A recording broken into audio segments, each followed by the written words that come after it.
The majority, whoever wins the elections, has a mandate to rule the country, to decide to wage war or make peace, to raise taxes, to lower taxes, so many things.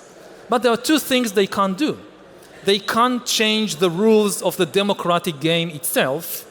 Again, otherwise they immediately say, okay, now I rule for life. And secondly, there are some basic human rights that even 99% of majority are not allowed to take, to harm. Like, okay, we have 51% of people, so we can send the other 49% to concentration camps. No, you can't. Because democracy is not a majority dictatorship. Democracy, in essence, I think, is a system that guarantees freedom and equality for everyone, for the majority and for the minority.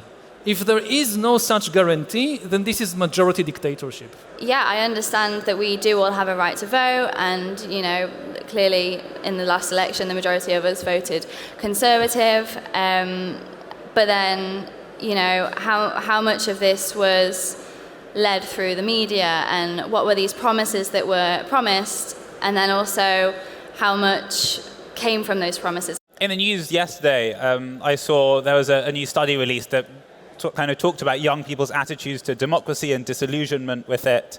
There have been quite a few over the last couple of years. One of them, I think from last summer, suggested that I think it might be as many as 60% of people aged 18 to 34 thought that it would be better to have a kind of a strongman leader than have regular elections and democracy. And I think when you get to this stage where a majority of young people, of the future citizens in liberal democracies like the UK feel that way, it's worth asking, I guess, why they feel that way, but also what is the hope for democracy? Why do we have democracy?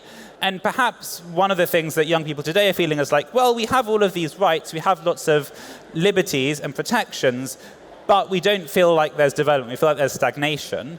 And I think this kind of trade-off, clearly it's not a direct trade-off, right? Because there are many places that are authoritarian and desperately poor, and there are many places which are democratic and wealthy.